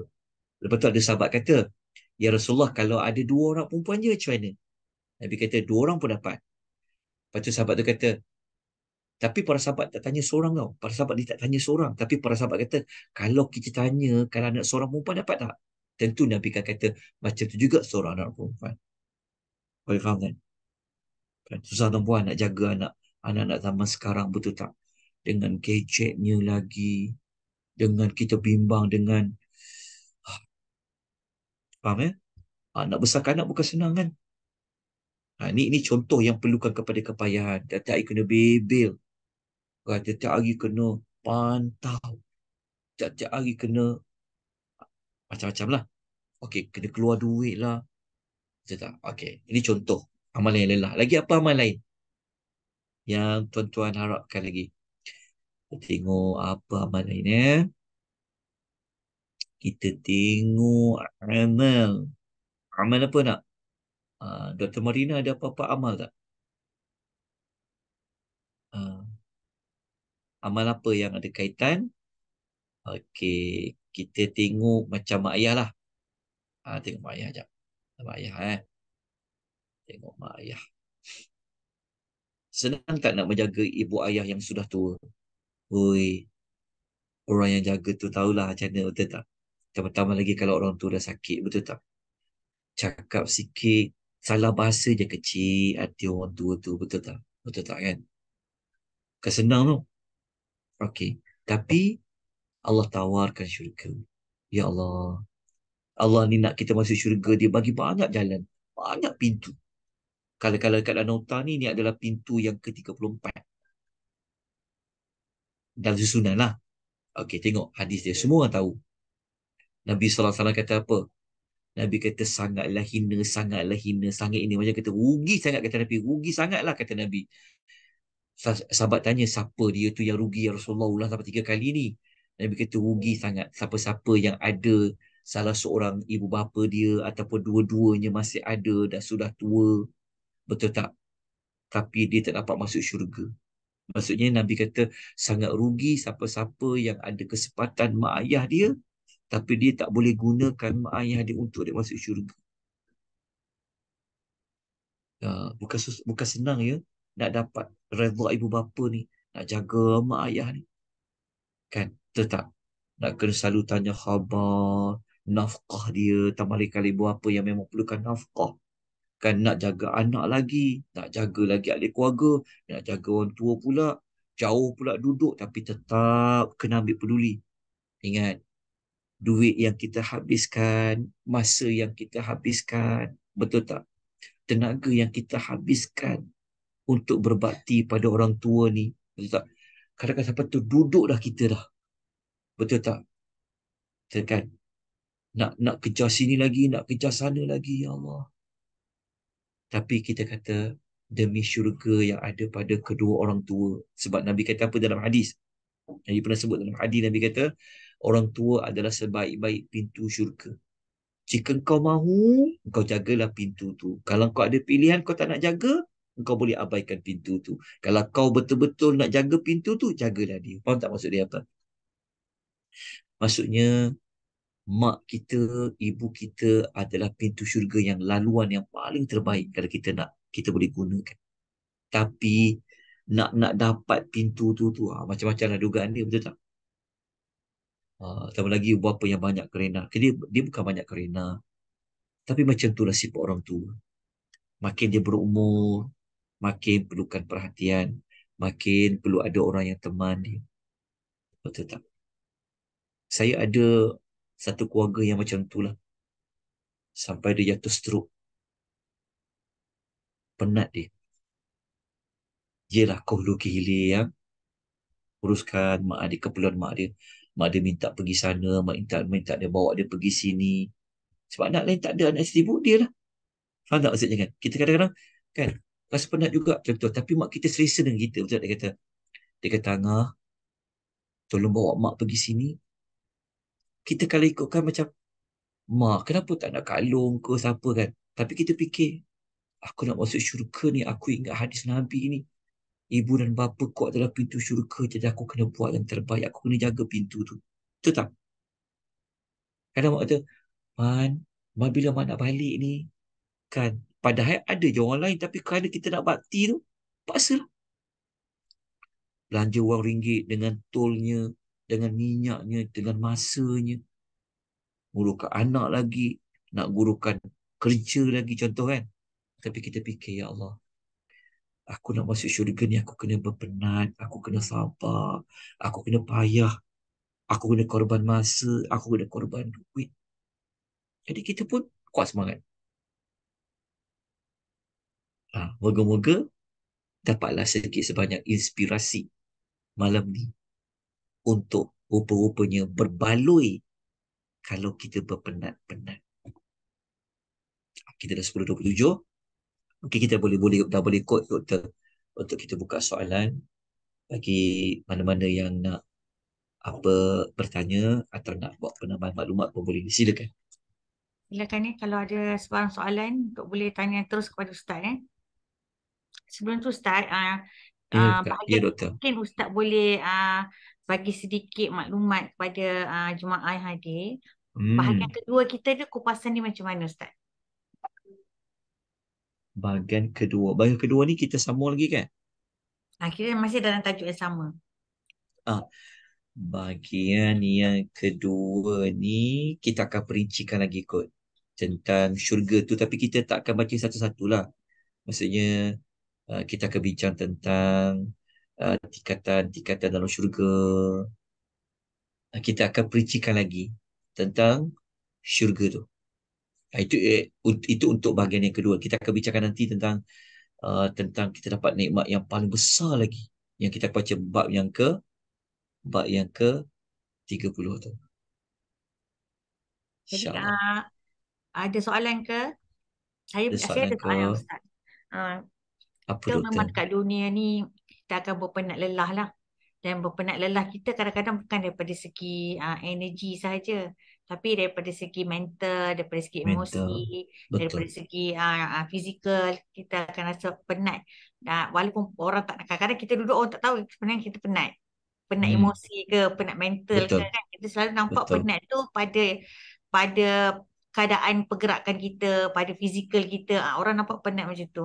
Jadi bagaimanakah kita nak merawat Ustaz? Kalau kita ada lelah penat dalam jiwa kita, dalam emosi kita, ada tak cara-cara yang kita boleh rawat? Dan bagaimana kita nak katakan satu lelah yang kita alami tu, lelah tu dia berpahala? Maksudnya lelah yang bagaimana? Lelah yang Allah suka, yang berpahala, lelah yang boleh bawa kita ke syurga selain pada yang Ustaz sebut kita kena sabar, kena sabar. Jadi lelah yang bagaimana tu? Yang boleh membawa kita ke syurga supaya lelah kita tak sia-sia. Okey. Um, apa yang kita buat sudah pasti dia mesti mendapat redha Allah, mesti mendapat apa yang Allah sukalah lelah tu. Okey. Lelah itu yang pertama mesti ia lelah lillah. Ha. Maksudnya lelah maksudnya lelah menjadi lillah. Lillah tu kerana Allah lah. Ada satu buku tu tajuk dia macam tu. Lelah menjadi lillah. Kita penat. Betul tak? Tapi kita fikir ini Allah suruh. Buat kerana Allah lah maksudnya. Penat yang kita niat semata-mata kerana Allah. Macam tu. Itu memang Allah. Syarat itu syarat sebenarnya. Itu syarat utama kepada nak mendapat rahmat Allah tu. Kan? Itu penat mental ni. Kan? Tapi kita fikir ini adalah suruhan Allah. Okay, ini adalah maka kita kena ikhlas lah. Ikhlas maksudnya lillah. Kerana Allah. Kerana Allah. Kan? Kadang-kadang pernah tak kita lalui macam-macam kita buat tapi orang tak appreciate kita. Apa perasaan? Kan? Betul tak? Orang tak hargai kita. So macam mana kita nak kuat? Pertama ingat, kita pegang macam dalam surah Insan tu. Kita pegang surah Insan tu yang dia buat tu betul-betul ikhlas. Yang pasal dia bagi makan tu kan. Yang Allah kata mereka ni siapa? Golongan abrar tu. Allah kata wa yut'imuna ta'ama ala hubbihi miskinan wa yatiman wa asira tu. Yang dia kata apa? Innama nut'imukum biwajhillah la nuridu minkum jazaa'an wala syukura. Dia kalau kita nak penat supaya kita tak emosi, supaya kita tak mungkit, supaya kita macam boleh teruskan lagi penat tu, kita mesti buat dia kerana Allah. Sebab kalau kita boleh my setting kita kerana Allah, dia akan jadi, dia boleh ringankan. Sebab kalau kita buat nak balasan, tu yang akan jadi macam, malah berhentilah buat, betul tak? Jadi, yang tu kita sebut lillah tadi tu. Jadi dalam surah Insan tu, dia kata apa? Kami memberi makan bukan kerana nak dapat ucap terima kasih ataupun kami nak dapat balasan. Tapi kesilapan kita yang boleh menyebabkan kita ni jadi macam rungut kan adalah disebabkan bukan lillah tadi tu. Dia macam kita ada niat untuk orang appreciate kita. Macam ni. Orang tolong kita, kita memang kena kata terima kasih. Sebab ada hadis kata apa? Siapa yang tak berterima kasih kepada manusia, dia tak bersyukur kepada Allah. Betul tak? Okey. Tetapi kita yang memberikan khidmat, yang menolong, yang memberikan bantuan, yang buat apa saja kerja, mesti kerana Allah. Kita jangan harapkan apa-apa pada manusia. So dia boleh bantulah. Otak kita yang penat tu, emosi kita tu. Dia kat situ. Satu dia, boleh faham kat situ. Lepas tu kita kena pegang dia macam dalam surah, dia macam dalam surah, dia macam dalam surah Ar-Rahman tu. Ya Allah kata hal jazaa'ul ihsani ilal ihsan. Allah kata apa lagi nak bagi pada orang yang membuat kebaikan, malaikat dia akan dapat kebaikan. Itu janji Allah. Pegang macam tu. Dan kita pegang macam ni, kita pegang, Allah pasti balas aku. Allah pasti balas aku. Walaupun orang tak nampak, walaupun orang tak hargai, walaupun orang balas dengan keburukan. Tapi kita mesti kata apa? Allah tetap balas. Allah janji hal jazaa'ul ihsanu ilal ihsan tu. Okey, dapat kat situ. Okey. Lepas tu satu lagi cara dia untuk meredakan kepenatan tu. Yalah kadang-kadang bayangkan ibu-ibu bayangkan contoh macam ni kan. Dia jadi mak kan. Bayangkan anak yang kita didik semua belanja duit wang ringgit tenaga kita. Tiba-tiba dia berlaku sebaliknya, betul tak? Pernah tak dengar orang kata apa?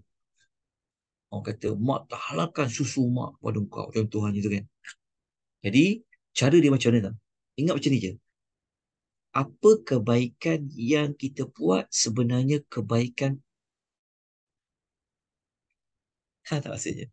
Sebenarnya kita telah tolong diri kita. Pernah tak dengar statement dia kata macam ni? Kalau kita tolong orang, sebenarnya kita bukan tolong orang tu. Sebenarnya kita tolong diri sendiri. Faham tak? Itu dia dalam Quran tu. Allah kata, jika kau membuat kebaikan, kebaikan tu adalah untuk diri kau. Maknanya kita tak rugi. Contoh macam ni, contoh. Kita keluarkan duit, contohlah, kita bantu orang. Betul. Tiba-tiba orang tu, dia tak hargai kita, dia lupa kita, dia putus hubungan dengan kita. Betul tak? Okay, tapi kalau kita pegang kepada ayat tadi tu, kita kata, oh, aku tolong kau ni sebenarnya, aku tolong diri aku sebenarnya. Tolong diri kita untuk apa? Tolong diri kita daripada lepas daripada api neraka. Tolong diri kita daripada, kita tolong diri kita untuk dapat rahmat. Macam tu, pegang macam tu. Jadi, kalau kita boleh buat kerana Allah, boleh buat janji Allah akan pasti akan bagi balasan kepada kita. Lepas tu untuk kebaikan diri kita, dia boleh bantulah untuk meredakan kepenatan. Okey. Tetapi ada juga cara lain untuk terapi diri. Pernah tanya kan? Contoh kan, kadang-kadang ialah terbabas juga kan. Kadang-kadang terbebel juga. Betul tak? Kadang-kadang terkeluar juga tu dalam mulut tu kan, betul tak? Aku tahu kau macam ni, aku tak nak tolong kau. Betul tak? Kadang kita terlepas jugalah kan. Kadang mungkin itu kadang terlepas juga. Okey, istighfar lah. Cepat istighfar pada Allah. Astaghfirullahaladzim. Kenapa aku cakap macam tu kan? Minta Allah, jangan Allah tolak amal kita lah. Okey. Apa saya nak sebut tadi? Okey. Antara dianya, kalau kita pernah, dia ada zikir-zikir Nabi ajar lah. Pernah dengar tak? Pernah yang Aisyah kan Fatimah kan dia pernah minta nak ada tukang gaji. Pernah Ustaz. Kan? Dia minta, dia jumpa bapak dia. Carilah saya seorang tukang gaji ya Rasulullah. Sebab orang dulu kan buat kerja secara manual. Kita sekarang ni Allah banyak senang dah. Kan? Jadi Nabi tak carikan tukang gaji pada dia, tapi Nabi ajar dia zikir kan. Sebelum tidur baca apa? Subhanallah 33, Alhamdulillah 33, Allah Akbar 34. Ada riwayat tu kata Subhanallah 34, Alhamdulillah 33, Takbir 33. Ada setengah riwayat kata pula Alhamdulillah tu 34. Dia suka tukar macam tu. Nabi kata ia lebih baik daripada khadam yang kau minta. Itulah, itu sikit sebanyaklah maklumat yang saya boleh kongsikan dan juga yang kita boleh amalkan untuk kita kuat semangat. Sebab syaitan ni dia cucuk kita, provoke kita. Dia suruh kita ngungkit, dia suruh kita berongok, dia suruh kita berhenti. Itulah kerja syaitan. Ustaz ada soalan. Ha? Ustaz tolong jelaskan tentang bagaimana stres atau kemurungan adalah azab yang disegerakan. Azab disegerakan? Siapa cakap macam tu? Sekejap. Ada soalan. Yelah, maksudnya kenapa dia kata azab yang disegerakan? Saya wallahualam tentang azab disegerakan tu. Wallahualam. Ingat begini. Ingat ya. Pegang begini ya. Kita manusia biasa tidak ada sifat maksum.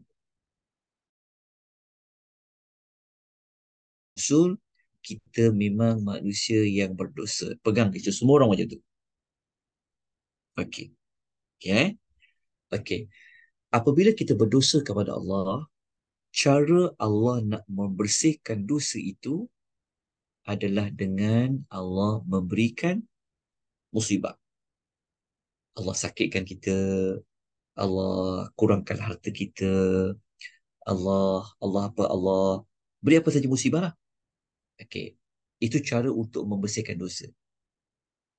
Ada setengah orang, dia perli lagi. Itulah balasan kau buat jahat. Betul tak kadang-kadang kan? Dia kata, itulah menunjukkan kau ni banyak jahat sangat kan? Kau dah kena. Sebenarnya kita janganlah kecil hati. Patutnya kita kata apa? Ialah, moga-moga dosa aku yang Allah bagi aku masalah sekarang ni. Moga-moga kat dalam kubur aku dah tak berdosa. Moga aku tak susah dekat sana. Yang kau tu yang tak kena apa-apa tu, dan tak Allah isi teruskan kau.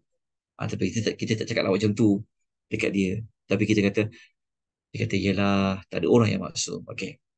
Jadi, stres, lepas tu kedua, kita faham di situ kan. Okay, yang kedua begini. Yang kedua kita kena faham, hidup ini sebenarnya adalah ujian. Our life is testing.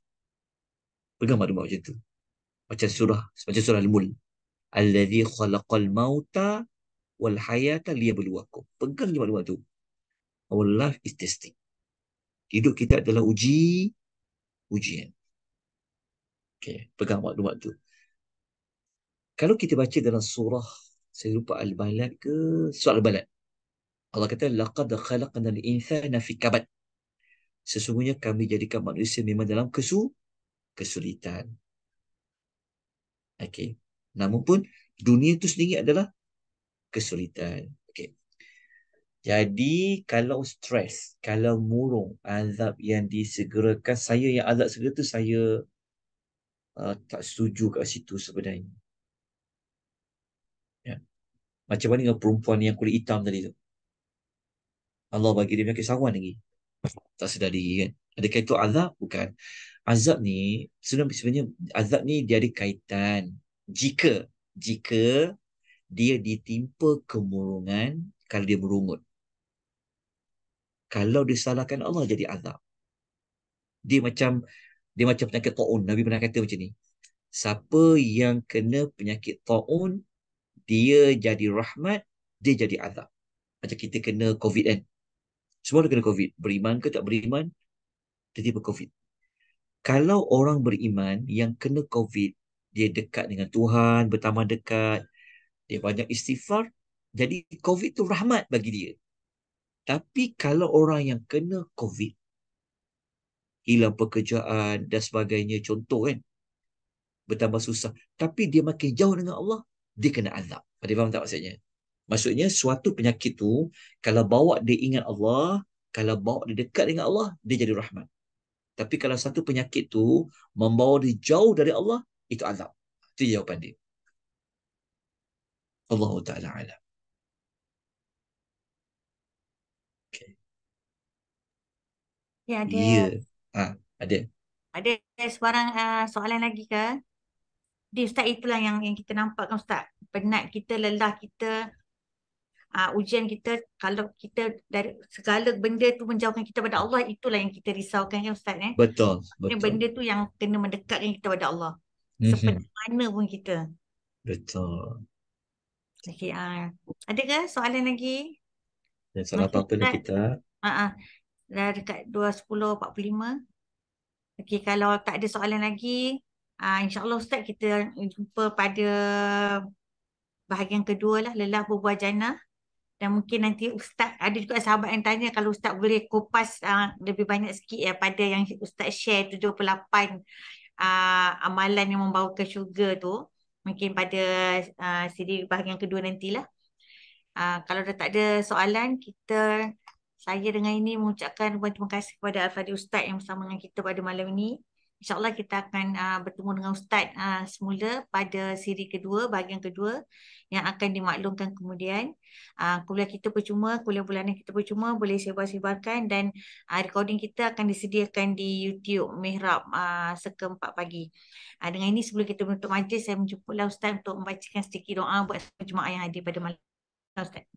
بسم الله الرحمن الرحيم الحمد لله رب العالمين والصلاة والسلام على أشرف الأنبياء والمرسلين وعلى آله وصحبه أجمعين اللهم صل وسلم على نبينا محمد وعلى آله وصحبه أجمعين اللهم إنا نسألك بأنك أنت الله الأحد الصمد الذي لم يلد ولم يولد ولم يكن له كفوا أحد يا حي يا قيوم يا ذا الجلال والإكرام لا إله إلا أنت سبحانك إنا كنا من الظالمين يا الله يا الرحمن يا الله يا Rahim, kami memohon kepadamu ya Allah akan segala kebaikan, sebagaimana yang pernah dipohon oleh Nabi Muhammad sallallahu alaihi wasallam.